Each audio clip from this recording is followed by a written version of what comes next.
Guys, I'm gonna be real with you. This has been a very amazing Raw. Like, not one time did I feel tired, unlike Money in the Bank. But before I get into this review, I'm gonna let you know I did see Money in the Bank, but I had issues with my feed. I don't know what happened, but honestly, I wasn't the only one. A lot of people had issues with their feed during the night of Money in the Bank, and it was during the best matches. Unfortunately, I didn't have a chance to see all of Cena. I didn't see any of the Money in the Bank because I couldn't get it back. I saw barely enough of Rollins versus Seth, but I did see the ending. But other than that, guys, I actually do have a review on it, and it's pretty much as detailed as I can make it from what I did see. But anyway, I will probably put that up a little bit later. But this is just for Monday Night Raw, so let's get started with Monday Night Raw.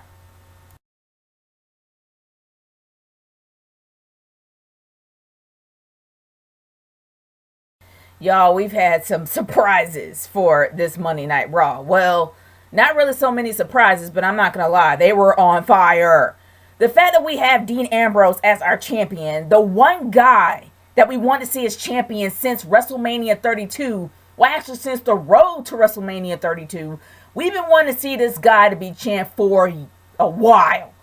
And the fact that we have the opportunity now makes me excited, very happy. I love Dean Ambrose. The fact that we saw the introduction of the show of him literally leaving the belt in the cab, I was on the floor. Like, I love Dean Ambrose. He makes it fun to be the champion. And I love every bit of Dean Ambrose. He is a breath of fresh air. The fact that we don't have the belt on Roman Reigns, the fact that we don't have to hear his whole spiel about I am the guy and the man, whatever it is. I don't care about his dumb promo. I'm just happy I don't have to hear that anymore. And I doubt that Roman Reigns is going to get the belt back after all the negative press he's been getting. But honestly, Dean Ambrose is a breath of fresh air. I am welcoming every bit of this. But it makes me concerned. The fact that Dean Ambrose happens to be champion makes me wonder how long he's going to keep it. I want him to keep it till SummerSlam, but something is telling me, actually, I have my doubts, but a part of me feels like it's going to lead up to, they're going to keep this going. Like, they're probably going to think long term for this whole Shield triple threat. This is something that's going to probably happen at SummerSlam. This is probably something that's going to happen at WrestleMania. They're going to keep this extending. And not to go into extending things, good grief. The brand extension segment was hilarious. Don't get me wrong, I'm not a big fan of Johnny Ace, but the fact that we had an opportunity to see him again, probably to promote Totally Bellas, because the Bella twins are having a spinoff, guys. Yeah, on the E Network. As soon as Total Divas go on their hiatus, we're gonna be seeing Total Bellas, and it's gonna be all about the Bella twins, all about Daniel Bryan and Brie, and all about John Cena and Nikki, and then all about the new marriage with their mom. And yes, she is married to John Laurinaitis. So we're going to be seeing all of them, and that's the reason why we actually see Johnny Ace on our screen tonight. And it's just to promote Total Bellas. Even though he didn't really promote Total Bellas, we all know he's going to be on the show. So other than that, and then the fact that JBL said this Mr. Bella, I mean, we know now that, yeah, he's the stepdad. He's the stepdad of the Bella twins. But other than that, the people power segment, I'm not gonna lie, it was kind of funny, but I'm still not thrilled with Johnny Ace. I'm just not. But it was kind of funny. I can't deny it was funny. It was hilarious to see people power they come back on our screen again. It was kind of funny. It really is. And the fact that he had two podiums up there is kind of getting everybody ready for the brand split. I'm like, how come they just can't say brand split? How come they gotta say brand extension? Unless they're gonna somehow fit NXT in there. And I'm kind of waiting for that to happen, but we haven't heard anything from Triple H. Not yet. But other than that, I don't know. We're gonna be in for a huge surprise for the next few weeks, guys. And I'm really thrilled about it. They are hyping the hype train up on this. And at this point, SmackDown's looking good. And I'm just saying, they're looking good at this moment. But anyway, let's talk about Raw. Now, there were many good matches, but the matches that we saw were rehashed of what happened last night. Kinda. Well, yeah, it was somewhat of a rehash. We actually did see Enzo Amore and Big Cass versus the Vaudevillains. It breaks my heart to see the Vaudevillains constantly losing. Now, I love the Vaudevillains because they are literally 19th century strongmen brought out of a history book and brought to life. That's why I love them. Their vaudeville style is just amazing. It's they're classic. They are the most amazing villains, and a lot of people are saying, okay, they never really explained why they went heel. They did if you watch NXT. Now they just want to be taken seriously. They are very vicious. They are a lot more hardcore than they were in NXT. They should be the top tag team heels. They would literally bring a little bit of class to that belt. I'm just saying. And let's go into the tag team champions, shall we? Now, I've already said my feel about Big E, and I'm just still, like Darren Young, I'm waiting for his come out party. Like, seriously. Dude, if you're gay, that's straight. Well, okay, let me reverse that. If you're gay, that's fine. No one will hate you if you are. I'm just saying. It's just something in me. It just makes me feel like Big E is holding back. And I'm like, dude, if you are, nobody's going to be mad at you. Like, we're not. We're going to probably embrace you like we embraced Darren Young. And Lord knows he needs something at this point. With those ridiculous promos that he's been doing, make Darren Young great again, that has been making him suck even more. Like, seriously, I don't know what it's doing to making him great. It's making him stupid. It's making him suck even more. Especially the fact he's not in the same room as Bob Backlund. I don't get it. I don't get it at all. But other than that, back to the New Day. I have never hated them more when they actually interrupted the Wyatts. I want to hear the Wyatts talk. They just came back from being out for a long time. I don't want to hear the dumb bootios thing. I don't want to hear it. I don't want to see you shake your butt on my screen. I don't want to see your little unicorn horns that look like vibrators on your head. Seriously, I just want to see the Wyatts talk. Come on. Seriously? They had to interrupt them then. And why do I have the feeling they're going to make Xavier Woods a part of the Wyatt family? Don't do that to me. It's bad enough that the dude talks too much and literally bones his trombone on a daily basis.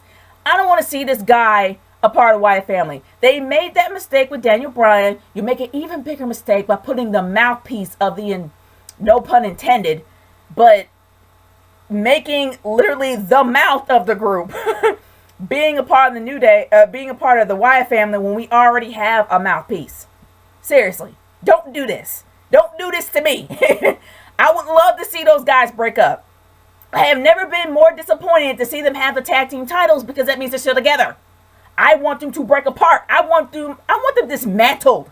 I want them literally just ripped apart. I literally want the New Day to be done. Seriously. But anyway, I will say this. This has been practically the most interesting, exciting Raw. Not to mention the fact that I was rolling when I found out what happened to Paige last night.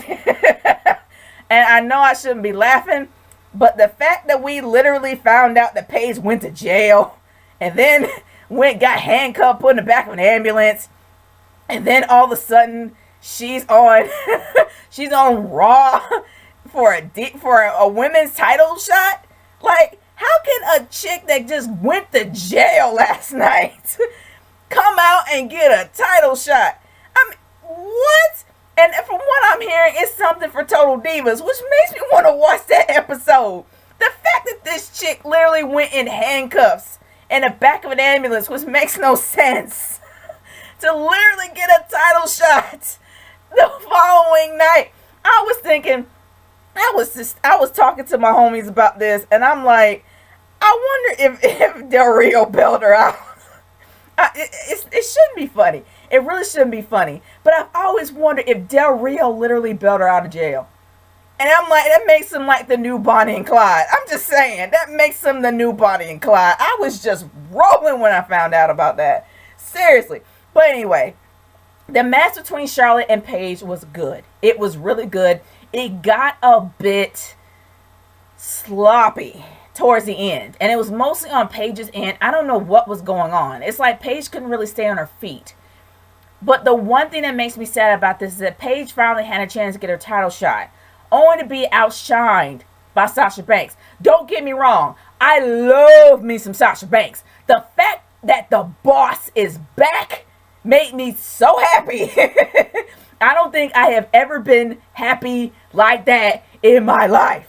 And I am happy to see the boss back. But it makes me sad that it overshadowed Paige. Paige deserves to have her title shot too. I'm hoping that it's going to be a triple threat match because these women can go. And let's be real. The women's division has been sluggish as of late with that dumb feud that we saw for the last few weeks leading on up to Money in the Bank, which was stupid. And it's kind of interesting how we didn't really hear anything from Natalya, no retort or anything from Natalya, which I wish we did hear because it would kind of explain why in the world she started crying and then out of the blue beat the crap out of Becky Lynch. That made no sense. But other than that, it would have been nice to actually hear her voice and why she was mad. It would have made sense to start off the feud. Because if you want to have a good feud, you got to have a legit reason why you're mad, people. Come on now. Especially the fact that you're going to have Becky Lynch finally in a feud with something. And the fact that Becky is starting to have a fire lit under her makes me even happier. Because I'm tired of her being a freaking doormat. I really want Becky Lynch to come back to being the last kicker that I know she is instead of getting her last kicked every single night. Seriously. But other than that, the one big confusing WTF moment of the entire night was that weird segment with AJ Styles.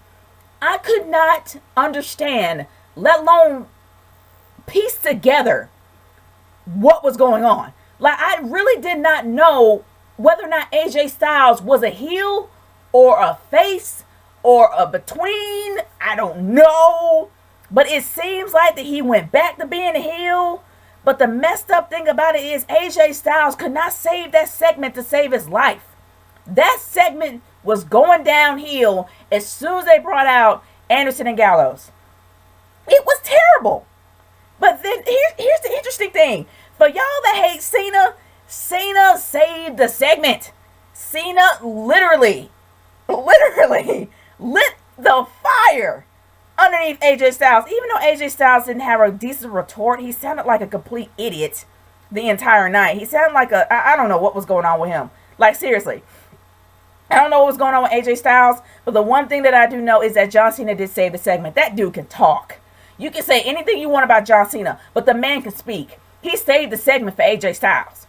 He made it interesting. He really did. And I got mad respect for Cena after that night. Seriously, I got mad respect for Cena. And the fact is, if we see like a fatal four-way with Anderson and Gallows and AJ Styles or the club versus Cena, we all know where it's going to go. But everybody keeps saying, oh, AJ is going to lose. AJ is going to lose. We really don't know that, do we? We don't. Let's be honest here. John Cena has mad respect for AJ Styles. He knows what he has done. The only messed up part is that, yes, it would have been more legit, and I've already explained it in my review, but I'm going to say it again because I don't have it up yet. But, well, you guys see that in my review. But anyway, the one thing I'm going to say is that for those that actually did have the gripe about what happened last night with AJ Styles, I get you. I feel you. I really do. But it was far better than this segment. It really was. I was completely confused. Had no idea what was going on. Everything that AJ Styles said made zero sense. He sounded like, it sounded like nothing but jibber jabber. Seriously, that's what it sounded like. But Cena saved the segment, and he made the segment worth something, which actually does make me happy to see where it's going to go. This is going to probably be one of the long-term feuds, and I really do believe that now the WWE is starting to think long-term, and especially when it comes to Kevin Owens versus Sami Zayn. They were just going all over the place, like beating the crap out of each other behind the scenes, in front, everywhere. It shows me that they're literally thinking long-term now, and that's a long-term feud. Like, they can be hating each other forever. Now, this is something they need to build up for SummerSlam. They don't need to do it on Battleground. They need to forget Battleground and go straight to SummerSlam when it comes to this. Seriously. And the same thing with The Shield. or the X Shield, whatever. They need to start thinking about long term with them, because this is a pay-per-view WrestleMania worthy match here. But let's move on down the line and talk about something that I didn't think that I would actually care about at all. And honestly, I didn't think that I would care about this at all, but it actually makes sense now. When it comes to Titus O'Neil, let's be honest, and I actually said this in my previews and my predictions video for Money in the Bank. He was given this match as a I'm sorry for suspending you for 90 days on Black History Month. That was what his match was for. But now I really feel that they're actually going to do something with it. He has legit reason to be pissed at Rusev. The fact that Rusev kind of humiliated him, in front of his family. And yes, people actually have, the kissing on the mouth thing with the kids. Some people do that. There are some families that are very affectionate and they're okay with kissing their kids on the mouth. It happens. As long as it didn't tongue his kid, then nobody should be like crazy or anything. But the fact of the matter is some families do that. But other than that, the fact that he actually has legit reason to go after Rusev makes me happy. Because it just seemed like that you just hear. Like I said before, you get, like when boyfriends give their girlfriends a ring and say, and the whole marry you thing, even though they don't mean it, just doing it to shut them up. That is what I meant by that match and that whole feud. But now he has a reason. So maybe it'll be a little bit better and you actually get behind Titus. Like, I love me some Rusev. Rusev is a monster heel, but as long as they don't book him to be a weak punk, and let's be real, when it comes to Titus O'Neil, they have a problem in making him too powerful. Every single match that he was in with Darren Young, he destroyed the place. He never got touched, not one time. That was the problem with Titus O'Neil. He was booked to be too powerful. When it comes to Rusev, Rusev is a monster heel. You want to make him look dominant as well as making Titus O'Neil look good. So as long as you're able to do that and make both parties look good, you're straight. But if you make Titus O'Neil too powerful and you literally make Rusev look like a complete tool and actually have him lose the belt without him defending himself and be one-sided, this is going to mess up Rusev and promote Titus O'Neil for a little bit. Like, let's be real. Titus O'Neil is not going to be pushed that far. He's not going to be pushed to the moon. But we all know that Rusev has a long-term career. I can't say the same thing about Titus. But if they do book him to be the U.S. champ, they need to book him well. Because honestly, every match he's been in has been one-sided. So I'm hoping they don't do that. I'm hoping that they book this well. That's all that I'm saying about that. But other than that, man, the main event. The main event was, I can't really say it was better than last night's because, oh my gosh, Money in the Bank put me to sleep for the first 4 matches that came up, except for the tag team match. I was so freaking tired, so I can't really say whether or not it was better or worse. But other than that, well, I guess I'm really talking about it since I have my review up. But other than that, the main event actually was pretty good.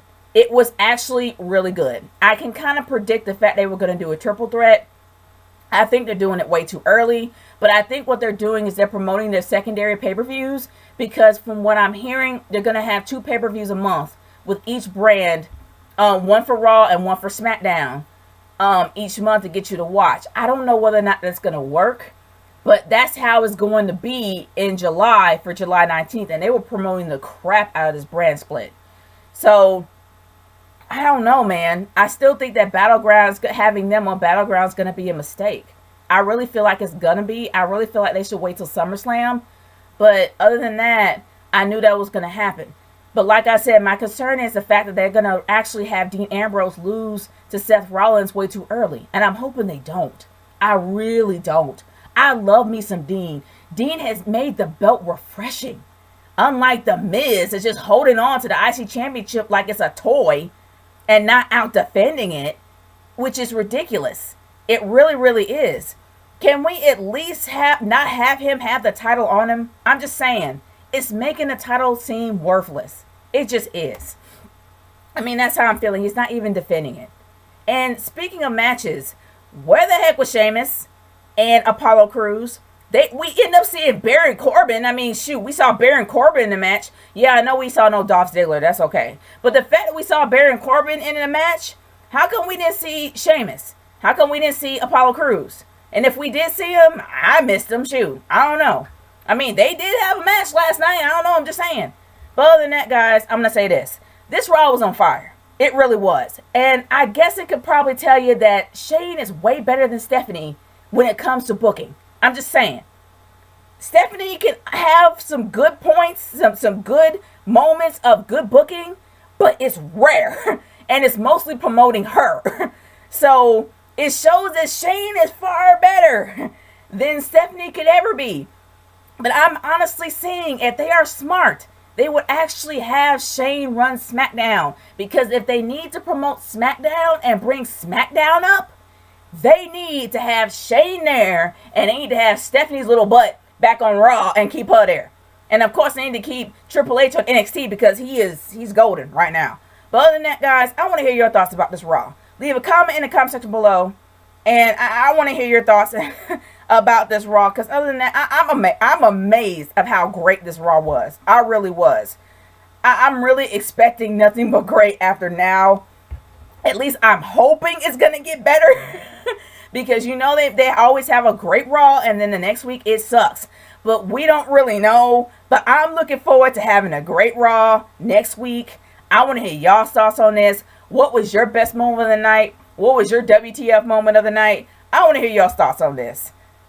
Seriously. But yeah, I'm still laughing about Paige going to jail. But other than that, I really should stop. That's just not funny. Yes, it is. But other than that, guys, I'm done here. Next Girl 30 signing off. Peace out. Later.